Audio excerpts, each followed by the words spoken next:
anunciáramos, estamos con Walter Aguirre, él es especialista en Derecho Corporativo. Con él vamos a conversar sobre el pago de utilidades. Buenos días, señor Aguirre, gracias por venir al programa. Buenos días, Fernando, muchísimas gracias por la invitación. Señor Aguirre, ¿de dónde viene y cómo se determina el pago de utilidades? Creo que es importante señalar que la participación de los trabajadores en las utilidades de las empresas es un derecho constitucional. Está recogido en la Constitución del Perú, en el artículo 29, y a su vez, normas de menor jerarquía, como son el Decreto Legislativo 677, el 892 y su reglamento, establecen que los trabajadores sujetos al ámbito de la actividad privada, que realicen actividades para empresas generadoras de renta de tercera categoría, tienen el derecho de trabajar, de recibir, las utilidades de las empresas. ¿Cómo debe calcularse la participación? Porque entiendo que no todas las empresas de determinados sectores la distribución es igual. Es correcto, Fernando. Lo que sucede acá es que las normas que te he señalado hace un momento establecen distintos porcentajes. Y este porcentaje se aplica sobre la renta neta de la compañía del año que se está calculando a las utilidades, que pueden ser 10, 8 y 5%. Obviamente que no se aplican para todos de manera igual. 10 le aplico para las empresas que están en los ramos de telecomunicaciones, pesca e industria, 8% para minería, para las empresas que se dedican al comercio por mayor y por menor y restaurantes, y todas las demás con un porcentaje de 5%. Ese es el monto que se especifica, y de ahí lo que voy a hacer es dividir ese monto en dos partes: 50% en función a la remuneración del trabajador y 50% en función a los días efectivamente elaborados por el trabajador en lo largo del ejercicio. ¿El tiempo de servicio también no cuenta? Yo recuerdo que alguna vez en una empresa en la que yo trabajé se calculaba con la remuneración, en base a los días trabajados el año anterior. Si no salíamos de vacaciones teníamos mucho más utilidades. Así es. Y también en base al tiempo trabajado en la empresa. No, en el tema de participación de utilidades lo que voy a ver yo y lo que voy a analizar son los días efectivamente elaborados por el trabajador en ese ejercicio, porque tú como trabajador lo que has hecho es ayudar a la empresa y ayudar al empresario a obtener utilidades en lo largo del ejercicio. Perfecto. ¿Quiénes tienen derecho a las utilidades en una empresa? Todos los trabajadores contratados directamente por la compañía, llámese aquellos que están a plazo indeterminado, los sujetos a modalidad y también los part-time o a tiempo parcial. O sea, no necesariamente solo los que están en planilla tienen derecho a utilidades. Los tres que yo te he dicho están en la planilla. ¿Qué sucede? Y la pregunta es muy buena porque trae a colación algo. Por ejemplo, esa persona que está con recibo por honorarios, esa persona no es un trabajador directo de la compañía, porque no hay una relación laboral.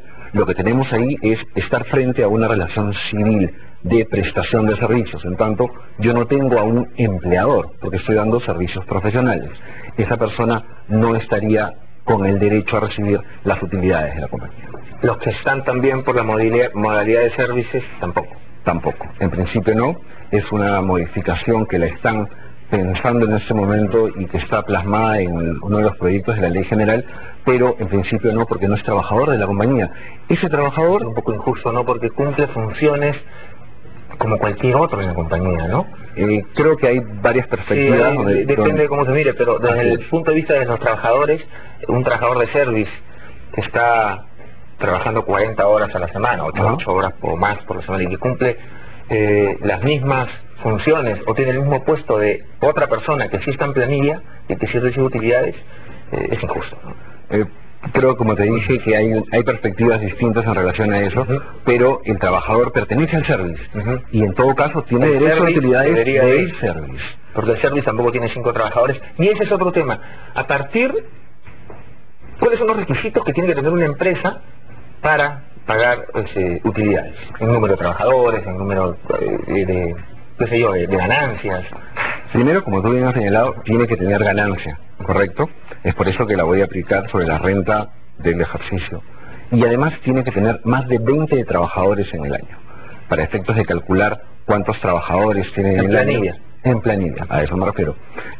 Tengo que ver cuántos trabajadores han laborado cada uno de los meses del ejercicio, y eso lo voy a dividir entre 12. Si supera los 20 trabajadores, esta empresa está obligada a repartir utilidades. Es importante señalar que, por ejemplo, las cooperativas, las empresas autogestionarias, las sociedades civiles no se encuentran obligadas a este pago. Eso es muy importante saberlo también. ¿Existe un periodo específico en el que se pagan utilidades en el año? Sí. La obligación legal laboral se da dentro de los 30 días siguientes de vencido el plazo para presentar la declaración jurada anual del impuesto a la renta, que como nosotros sabemos, eso se fija de acuerdo al RUC.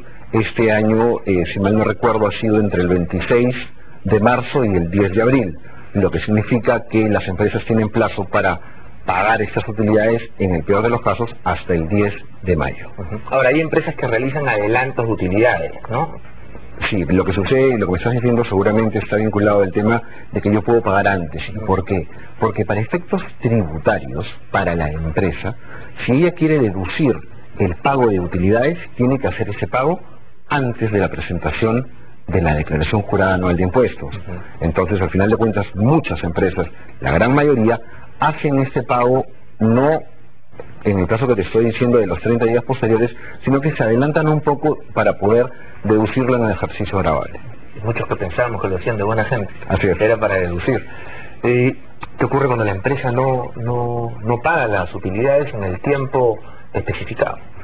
Estoy ante una infracción que es considerada por la norma laboral como grave y por ende, en el peor de los casos, porque todos sabemos que las multas laborales se aplican dependiendo del número de trabajadores que tengo, estaría sujeto a una multa de 10 UITs, que son 36.500 soles, y ojo, porque no solamente tengo que pagar la utilidad y además tengo que entregarle al trabajador una liquidación del pago de utilidades donde se especifique datos generales del trabajador y de la empresa, así como también cómo he llegado al cálculo, es decir, el número del monto de los días trabajados, el monto de la remuneración total, y si yo no he hecho esa entrega de liquidación, también estoy sujeto a una multa que puede llegar a ser hasta de 5 ITs, que son los 18.250 soles. ¿Qué problemas o cuáles son los problemas frecuentes que se presentan cuando una empresa paga utilidades? Al momento que hacemos nosotros las revisiones, encontramos varios tipos de problemas.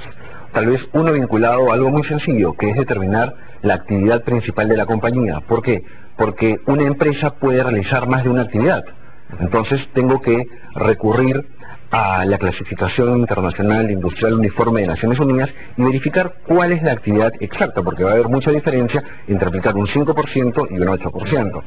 Entonces, si tengo, por ejemplo, 2 actividades, voy a escoger la que representa la actividad principal de la empresa y en todo caso, si tengo duda, irme a ver cuál de ellas generó mayores ingresos y esa va a ser la actividad. 1, lo que te estoy diciendo, la determinación de la actividad.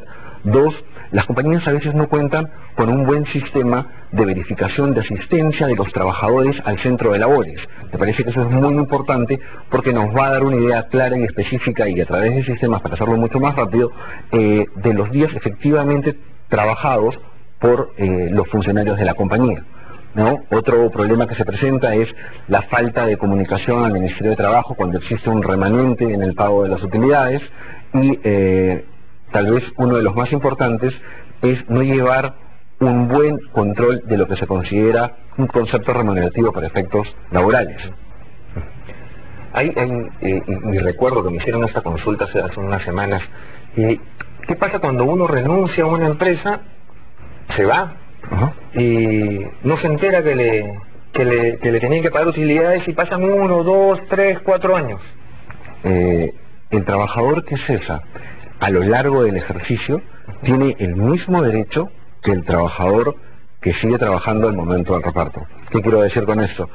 Que la empresa como tal se encuentra obligada a repartir utilidades a esas personas. Es por eso que si, por ejemplo, nosotros nos vamos a los periódicos y vemos anuncios en los cuales te están diciendo las empresas, estamos pagando participación de utilidades, es porque la empresa tiene que agotar todos los métodos de difusión que estén a su cargo a efectos de hacerles conocer a estos trabajadores que pueden cobrarlo. Pero si yo renuncié y nunca me enteré y pasaron 3 años, ¿tengo todavía derecho a cobrar esas utilidades o ya hay un plazo que venció y las utilidades pues fueron? El plazo prescriptorio para este tipo de relaciones es de 4 años. Es decir, que yo tengo 4 años para poder reclamar tu cheque. Perfecto. Muchas gracias, señor Aguirre, por su participación en el programa. A ti las gracias. Un gusto. Ha sido todo por el día de hoy. Conmigo hasta el lunes. Antes los dejo con los resultados de la bolsa del día de ayer y los precios de apertura de los commodities.